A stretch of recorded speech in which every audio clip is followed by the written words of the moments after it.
Hey guys, welcome. Looks like the cat helped us out with the diagram. Welcome. We're going to talk today about zombie energies.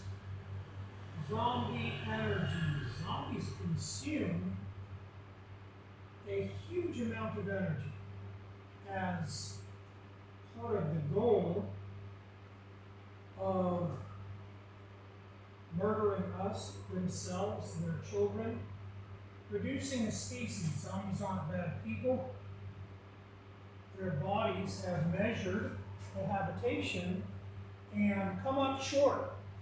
And their bodies very philanthropically have said, hey, we have to reduce the herd. Let's start with me. Very philanthropic. Very altruistic, the altruistic zombie. So they're going to use energy very quickly. When they're around, everything disappears really quickly. The people here say, she'll clean your house. She'll clean your house real good. The people will say, indicating she's going to steal some things. Your house will be cleaner than you want it to be. Excuse me.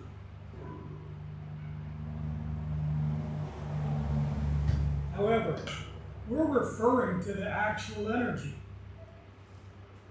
that you feel. When you go to the big city, you're on vacation, you've gone to a New York, a Chicago, a Detroit, and somebody's running up, getting just inside of your space and saying, hey, brother, how are you today? They're not saying, hey, give me some stuff, or you'd right away go, hey, get the fuck away from me, dude.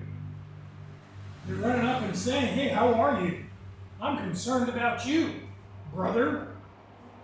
And right away you get this creepy, hey, dude, hey, used car salesman, hey, greaseback hair guy. We aren't brothers. Back it up there. But then you get a creepy feeling.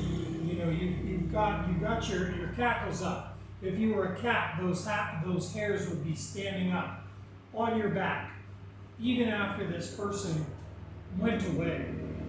Understand, if you're in a city, you don't have good mathematics. Those people are dead. When you're in proximity to them, your energy is going to change. Your body is going to make a new decision. Your body is communicating with that person's body. Even if you're saying, hey, yo, get the fuck away from me. Your body is communicating with that person with electricity, with pheromones, with chemicals. That's a dangerous situation to be in. Your body's in danger of making another decision.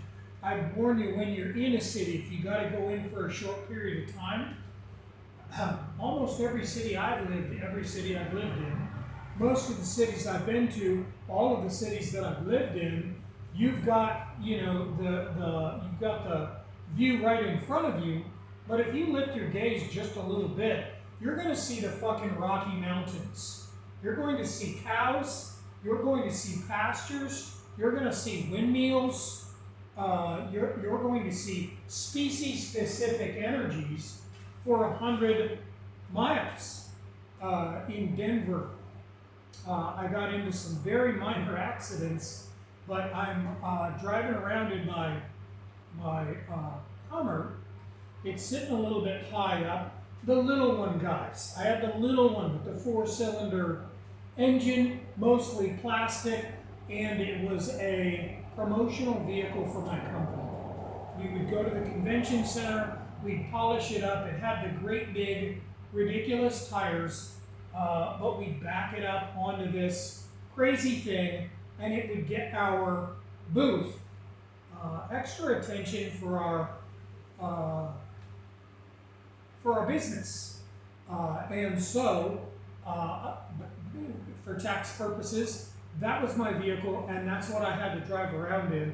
I was embarrassed, obviously, because I'm here copping deuces right now, but if I had to go to a function, I would park 2 blocks away, and then I would walk.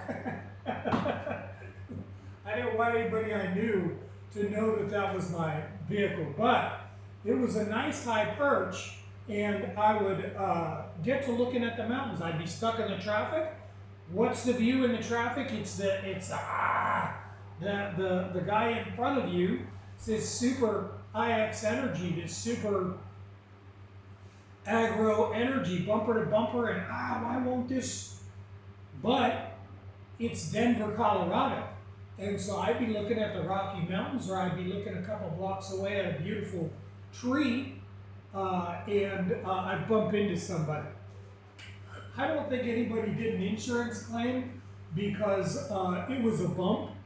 I don't think they didn't leave any marks on me. I didn't leave any marks on them. In the city, your car gets bumped a lot more than you think. If you've got a pristine vehicle and you're driving around in city traffic, you're kind of dumb. Or expect that to be, chastised. Expect that to be broken in. Don't expect chastity to last forever. Expect that to be broken in pretty quickly. Somebody's gonna parallel park and break that streak pretty quickly, but if somebody did, I don't know. Old people have super cheap insurance. So, but the insurance never went up.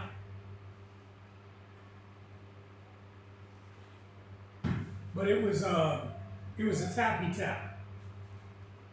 Nobody's getting out of the car going, ah! There was no damaged panels or anything like that. I'd be waiting my turn, but looking up in the mountains and give them a little bump. And we'd get out and go, yeah, this isn't anything. And I'd go, hey, I've got extra insurance cards. Take that with you. You decide later you want to give them a call. That's my bad. I was looking at the mountains. And a lot of the people that grew up there would go, what are you looking at? And you'd go, the beautiful mountains. And they'd be like, I'm from here. You're like, okay. You're from mountains, and that means you hate mountains? I didn't get it at the time. Later on, though, zombies don't understand. They don't understand. They're not satiated. They don't get that GLP-1 feeling. I ate and now I'm done. I had sex and now I'm done. They don't ever get that feeling, so they're saying, hey, we're all going over here. We're going to pay $1,000 for a ticket. They've got the biggest monster truck tires. They've got the biggest titties. You can smoke. They got the biggest beers, $50 beers you've ever seen in your life. There's fireworks, the biggest fireworks.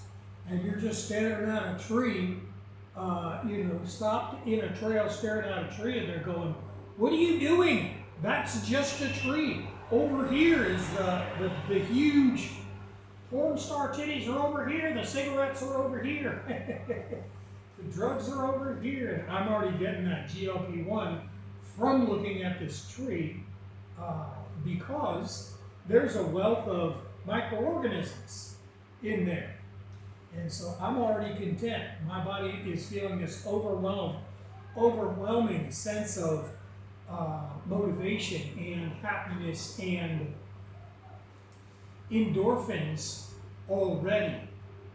Very, very different feelings. So, if you're on the evolving side and you want to maintain that, but you got to go into the city, you got to go into the university for something, just remember that little trick. Kind of keep your gaze above it, and then when you get out of there and go back into your little place that you prepared, go back to your food forest. Spend a little bit of time there. Spend 10 minutes back there. Woosah that motherfucker, and let your body acknowledge. Look at the tank of fish. Look at the 50 chickens. Look at the trees full of energies where you chill out. For us, there's a couple, but there's a great big one back by the pool. The secret garden, you can't even see the sky. It's very beautiful, and it's all food trees that year-round are just packed full. We're so fortunate. If we were in America, we'd have to do an indoor situation, but here you're just like, I don't know, I put some seeds there. Some of the plants, the neighbors were throwing out plants, and we brought them, and they didn't get planted in time. They died, and then the next year, they just came back to life. So the bags from where the root clusters were sitting in are sitting right next to these plants, and you're going, that just looks weird, but it's breathtaking. They look like dinosaur plants now. Quite frankly, they're like pond lilies, but each leaf is like this big. It's ridiculous. But the fish tank is right there. So every day they get a dose of the fish water when you're clearing out the fish filter, and it's just beautiful magic. Oh God, there's so many microorganisms in that tank that water is just gold. But back to it. My mother used to say the orange salesmen are in tank. My mother isn't a racist person. She's learning Spanish. My sister married a Hispanic person.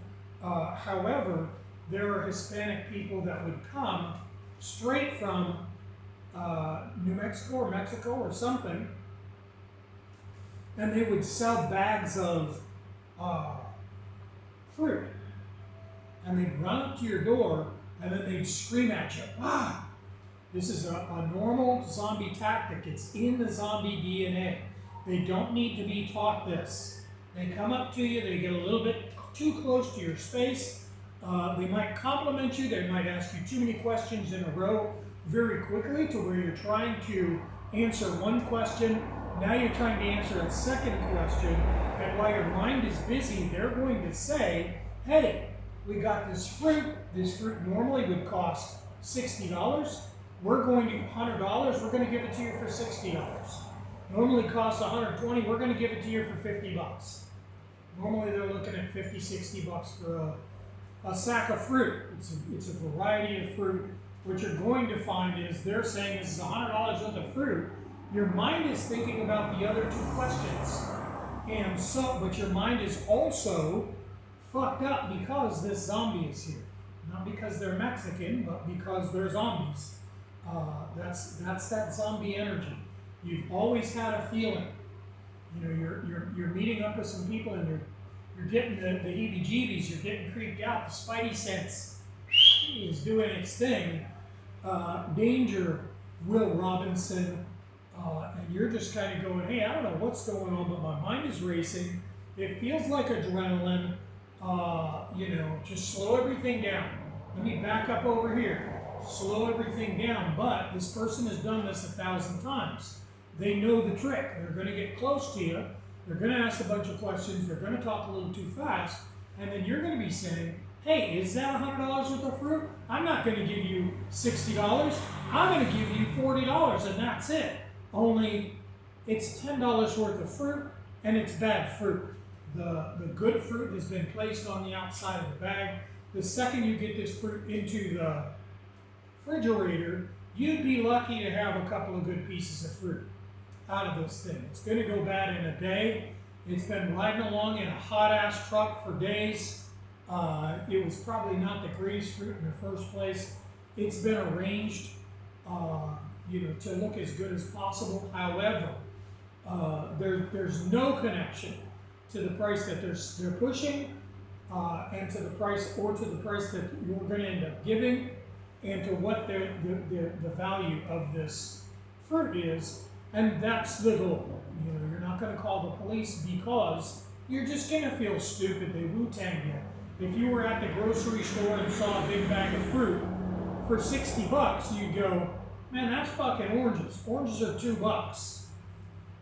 Not for one. Oranges are $2 for a pound of oranges over there. Those are lemons. Lemons are even cheaper than that. We've got $5 worth of fruit here. I'm not going to pay $60, but you're not in the grocery store. You're not chilling. You don't have people outside of your personal space. Somebody's come inside of your house. They're way too close. Maybe you got a little bit of BO and you're going, hey, I want this person out of my house, and I'm willing to pay to have that chill back. this feeling to stop. That adrenaline's going to be up. Sometimes you're not even going to fully remember these situations. Somebody's going to ask you, and you're going to try to shove it under the rug. I don't know. I paid $20 or something. I paid $10. I gave them all. They want a bunch of money. I gave them almost nothing. Paint yourself as the hero of the situation, just to kind of let time go past. But you kind of want to acknowledge that because this is a daily thing. If you're living in America, you're living with 341 million dead people, zombies, people living in first death. And so this is a sliding scale. You can't go, that's the zombie, that's the bad person, that's the human that deserves to die. There is none. There's 300,000 years we've all shared the exact same genome. We had a bottleneck. For 300,000 years, there's one human genome on this planet, and so whatever that person is capable of, you're capable of in the same genetic stimulus. We're not pointing out bad people and saying, aha, I'm the good one. That was my angel singing sound. I'm the enlightened one. This person's just had an unfortunate situation. Our goal is to help this person, not to judge this person. However, like logic says, you got to get that mask on yourself first. You know, if you're in that airplane and those oxygen masks pop down, and you're the empath and says, let me help every kid in this plane, you're going to be the first one to pass out. If you're the one that's going to help everybody, motherfucker, you got to get that mask on you first, or nobody's going to have any help. The rest of these selfish motherfuckers, they're good to go. They know who to get the mask on. If you're the one that's going to help people, please get yourself straightened out first, and then you're going to be able to do amazing things in this world. The best way to pass this along is to do this, then watch the miracles inside your own body. Watch yourself become calm, thin, attractive, intelligent. Watch your body become self-diagnosing, self-repairing. Watch this life explode as you put the human waste into the soil and the trees put the sugar into the soil, and you see this explosion of microorganisms, and then all of the species of microorganisms that were missing for decades are coming back to you, and suddenly your joints are self-diagnosing and self-repairing. Your cranium, self-diagnosing, self-repairing. There's a fluid inside of your cranium. Your brain is using 20% of your calories are being burned by your brain. That is creating an immense amount of garbage, literal acid, in your cranium. That's meant to be changed out 100% every single day. In America, we're eating preserved foods, so we do not have microorganisms that make that fluid. So you're just walking around with shit in your brain. You're going to watch yourself become clear. That brain fog is going to go away because the guys that change out that fluid are going to be there in your tummy, manufacturing that cerebral fluid, manufacturing that amazing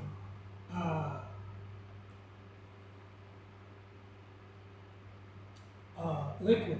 We could do a CT scan on 100% of Americans, and we're going to see milkiness where we should see perfect clarity. We've got 100% of the population saying, hey, we all feel nervous. Our only identity is in what our triggers are in this nervousness. And that's not the human condition, nice people, and that leaves you open to these attacks. My little wife, beautiful young lady, she would get tricked all the time. Her family members were living with bad math. Zero. Zero plants, zero energy, zero human energy, but zero animals. That's what I meant to say. Zero plants with human food, zero animals with human food, just cement. They had, years ago, they had dirt floors inside the house, and they felt shame. So they put cement inside of the house, and then they were like, well, we're fancy now. They got judgmental. They started kind of looking down their nose at the people that had dirt in their house as soon as they got cement, which is, I don't know why that's hilarious to me, but they got judgmental really quick when, they were living the same life just a minute ago. At the time when I met my wife, she'd had cement floors for 6 years. So I'm talking about the people that have dirt floors, and she's going, ugh, those people. And then it turns out that she is those people. Just 6 years ago, they had the dirt floors as well and didn't think anything of it. But once they got the dirt floors covered up with cement, then they went wild. And they killed everything outside, and they just went border of the property to the border of the property. Their back fence was a block wall. They had cement from the sidewalk to the block wall. And they'd done some, kind of artistic things with the cement. They had a weird little back patio, the front patio, and they had a back patio. And the back patio had different cute little areas. Then there was a staircase that went up to the roof, and there was an area that they were calling the yoga studio, the yoga area, although I think one person busted out a yoga mat one time. It still felt very modern to say, yeah, the yoga studio is up there. Of course, the yoga studio. Why wouldn't the yoga studio be up there? It felt very modern, very American, very developed to do that. However, of course, that was leaving my little wife and her family in a bit of a disadvantage to the families that still had a relationship to the soil, a life cycle, means of returning the microorganisms that were leaving them every single day. And so the sisters would trick her. They'd get her talking, they'd ask her a couple questions. What do you think about this? Well, what about the other thing over there? And then they'd say, hey, I need 50 pesos. I need 100. If I'm gonna cook, I need some food. I need some money for the food today. And that's not how that was supposed to work. They all worked. They all had money. And when it was their turn to cook, it was their turn to buy food. But each time she'd go, okay, then that makes sense. It wouldn't have made sense if they hadn't Wu-tanged her, if they hadn't given her the 1-2 already. She'd have said, hey, fuck you, I cooked lunch. I bought lunch and cooked lunch. The fact was, the sisters didn't have any money in the first place. They're telling Giselle to pitch in, when in fact, she was paying for the whole fucking thing. And she's this little tiny person. Everybody else is these huge people. And so they figured out how to do this. There was a girl at her work. She ran the local pharmacy, and at the time, and there was this, this ugly woman with pox marks all over her face, like literally like popcorn texture. And the face was also just exaggerated, big as a basketball. And she'd come up and she'd make witchy looking faces, and she'd say things real quietly. Men don't do what they used to do what they, and now they don't do the stuff that they, and then she'd tell her it's 35 pesos. And she'd sell her this fucking cup of sweet corn or something, the mushy corn that you buy, not the kernels, but the mushy one, except they'd put some sugar in it or something like that. And she'd come back to the house and I'd kind of smile and say, hey, did your buddy stop by today? And she'd say, oh, yeah. And I'd say, well, do you want me to throw out the other 6 that are in the fridge? And she'd say, no, no, no, no, no. I bought another one because I'm going to eat all of those. It's great. I like this product. And she's this little tiny thing. One serving would be 3 meals for her, one of these cups. And she had 5 in the fridge and it's purchased. And she's very carefully getting this back to the yacht where we lived at the time. And I, of course, felt horrible. I wanted to go tell that lady, hey, leave my wife the fuck alone. But these are her culture, her neighbors, her family members, and so it's a bit of a situation. You're trying to explain this to them, but the education system isn't that. It's not that great here. I help people in university, and so I'll know them all the way through their university. They'll be in their 4th year, or 5th year, or 6th year, and they'll be making macaroni pictures and cooking regular Dominican meals for grades.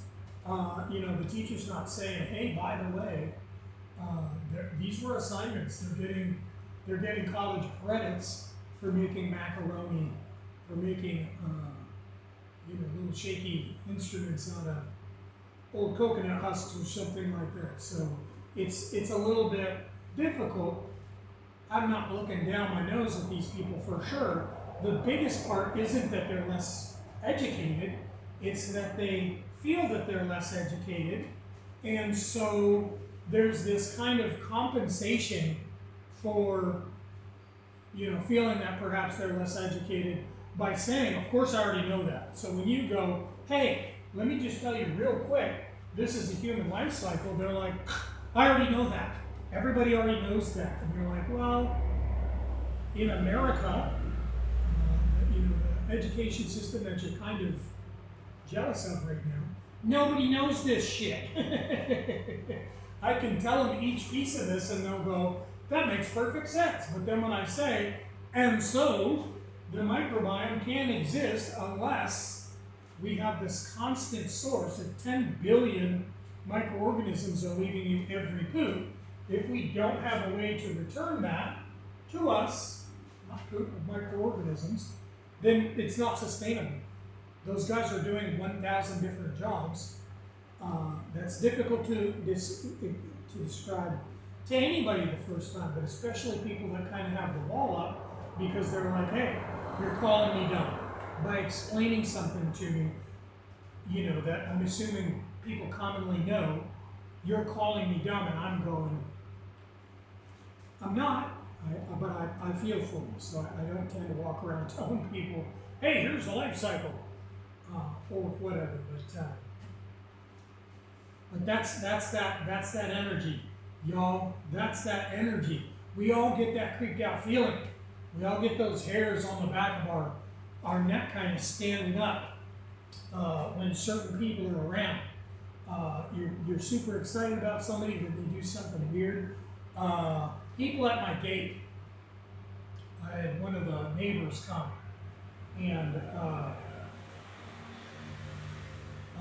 the regular people just come up to there's an intercom system down at the street, and so they push the thing and it says bing bong up, it's quite a ways away. But inside of the apartment, it goes bing bong, and then the camera automatically turns on, and you can just see who's out. So the second you poke your head out of the bedroom, you can see the intercom and see who it is and decide what you're going to do. The normal people are like, oh fuck yeah, there's an intercom. This is too easy. We don't have to sit down at the street yelling or something like that. And but there's other people that are going to be kind of try to be tricky. And so the camera is pointed straight down the street so that any normal activities, if somebody was a block down the street, but they were still with this party, you could see it unless they cross the street or go behind the camera or something weird.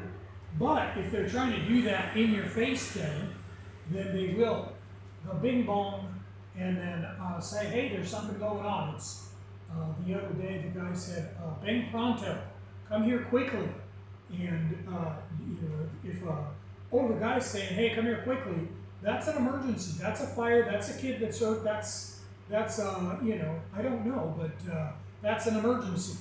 Come quickly. And so I run down the stairs. I got a shirt in my hand, but I've got pants and socks and shoes, and I don't even have the shirt on yet. And I'm telling him, "Okay, what's going on?" And then just then, his buddy comes out from behind the bushes and says, "Hey, I'm selling my collection of Dominican art jewelry or something, which I'm just like, for chicks." He's like, "No, it's for everybody." And I'm like, "Listen, dude, there's I'm not interested. Not interested. That's just a weird way to come at it. Maybe if they'd have just said, 'Hey, my buddy is here and he wants you to check something out,' I'd have come down and said, 'Hey, come on inside. Let's sit down. Let's have a beverage. Probably don't want to buy your shit anyway, but let's sit down and talk about it. You're my neighbor? Fantastic. What's your name? Let's spend 10 minutes together before I tell you, I'm a dude. I'm probably not going to buy some old jewelry or whatever, but,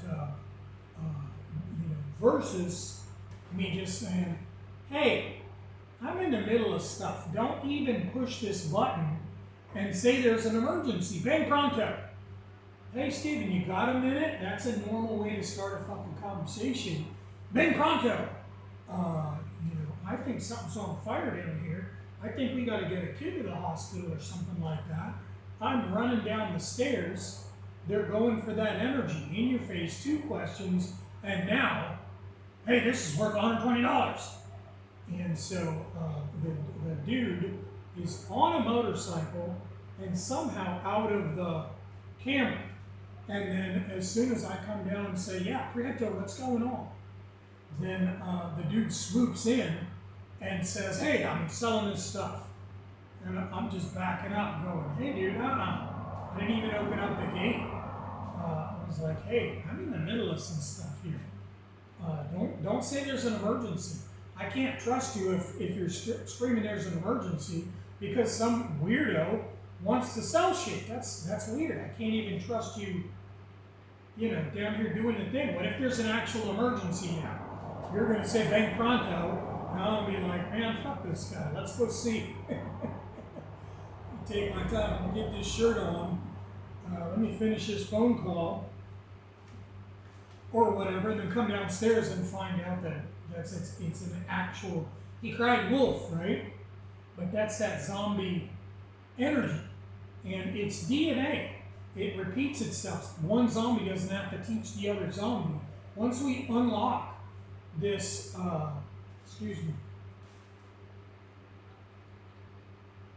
once we unlock this genetic sequence, it's fascinating.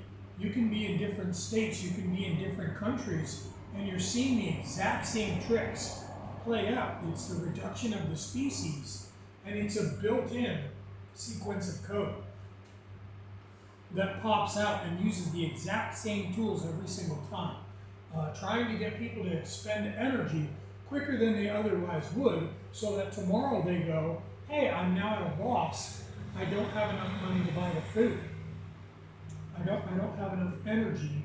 Normally our death line was really close by, and so we really didn't have to upset somebody's balance very much to get them in the soil. And now, like we're always saying, we have not made a healthcare system that is good at making us healthy.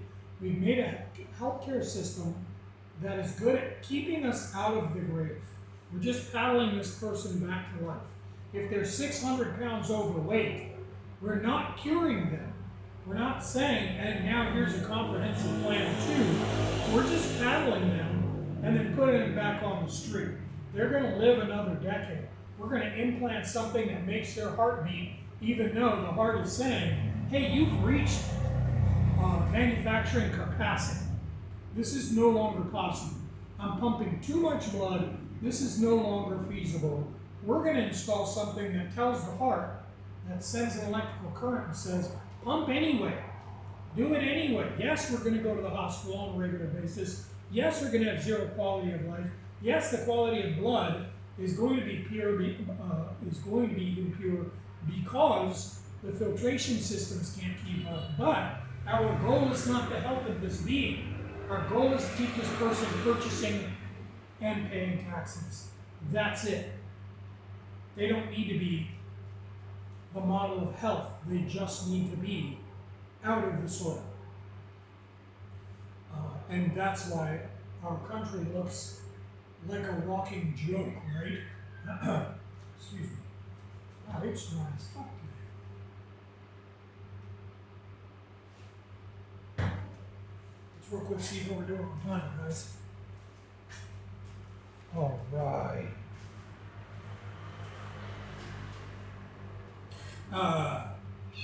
There are some girls that come around, and they're using the exact same tricks.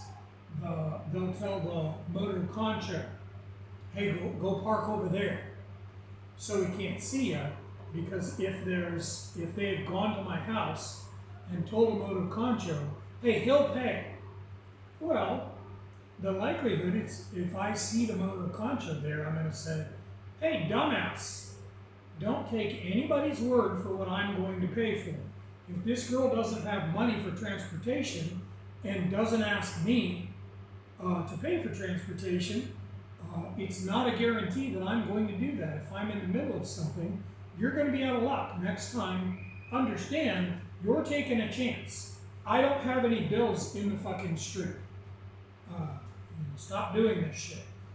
So they've learned to tell the motor concho, "Hey, hide over here," and then, they unbutton the shirt real quick, push the little titties out, and then say, "Hey, Steven, I want to work today. Let me come inside of your house and help you clean today. You need help." And I'm saying, "Hey, dumb shit, I have another camera over there. I can see your dumbass motor concho hiding. Don't come here without my permission again." And then I'll use my judgment. Sometimes I really do urgently need some help here, and I appreciate them coming by. But when it's this starting out with these zombie tricks, that what it's going to be. The first thing you're going to do is you're going to take your money, put it in the safe, change. If you have pesos out, you're going to take your pesos and put them in the safe. You're going to lock the liquor cabinet, and then you're going to say, "Hey," they're going to say, "Hey, let's go clean that kitchen. Let's go clean where the safe is." You're going to say, "Hey, I got a better idea. Why don't I do that part? And if you're going to help me out, why don't you go sweep these outside sidewalks?" We have a massive network of sidewalks, and the chickens, we live on this huge 7 levels up on this huge incline, and so the chickens go running around knocking all the leaves and the rocks down and down and down and down. So if you sweep all of the sidewalks, hours later, the sidewalks were just full. I rolled one out a couple of days ago. Must have, I don't remember doing it, but wow. It got to hurting in the afternoon, and I went ahead and finished what I needed to do, and by the nighttime, it was hot. It was hot. There was almost no sleep going on. That thing was just thumping.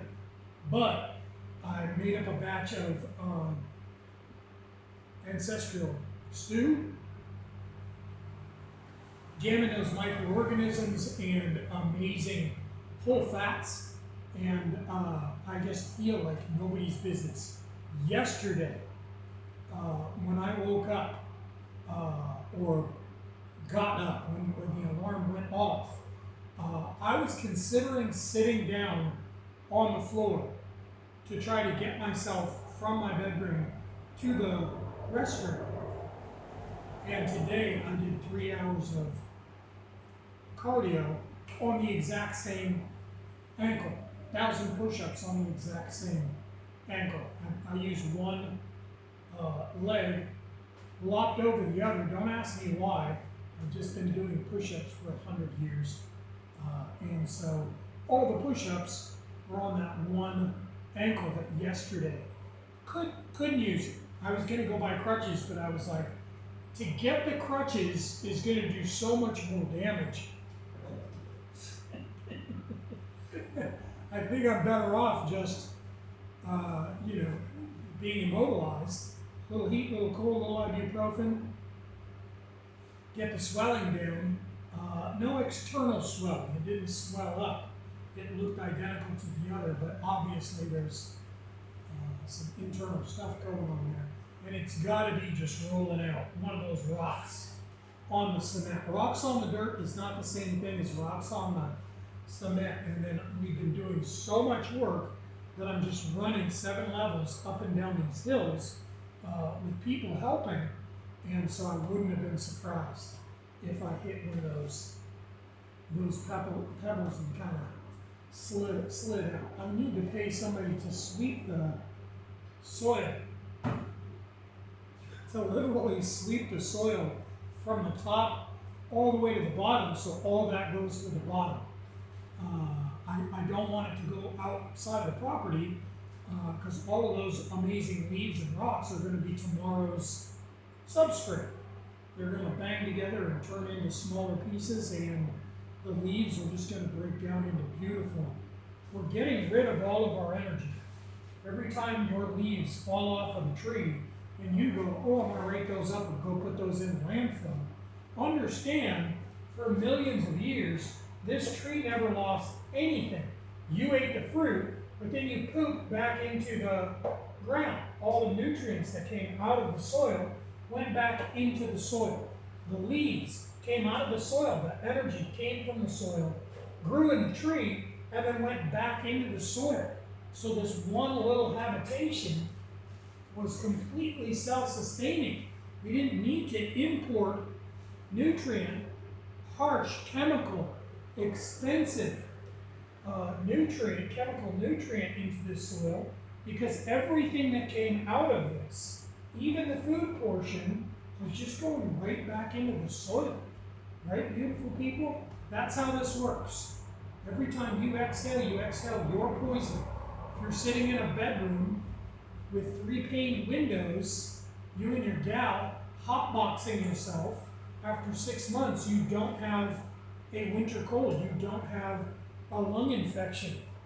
You've literally suffocated yourself. There's no source of oxygen in that bedroom. It's been closed for the entire fucking winter. You're inhaling all the oxygen, exhaling all of the carbon monoxide, and assuming this is just sustainable. The earth is just magic, and there's this magic source of oxygen. That's not true. You need a sustainable number of plants inside of your bedroom if that motherfucker is closed up. I've got a massive snake plant. Snake plants are amazing oxygen producers. Quite frankly, that's a little bit of a myth. Most plants are equal to it. However, it's known for it, and it's a common. I imported mine, but no, I did not import that one. That was a local one. The last one that I now have growing outside, very beautiful. I did import, but this one is local that I bought at a nursery, and it's exploded. And it's so beautiful because that plant's oxygen is me. I'm exhaling carbon monoxide, and that's that plant's energy. Every time it exhales oxygen, that's your energy, and it goes in a fucking circle, people. This is either a life cycle or dead, dead, dead, dead. Everybody's dead. If your relationship, cyclical relationship, is with a water treatment plant, this is my amazing rendering of a water treatment plant, you're all dead. Those microorganisms have to go back into the soil. Y'all, that zombie energy, you guys are super important to me. I gotta piece it out and get back to work, but I'm gonna do this again real soon.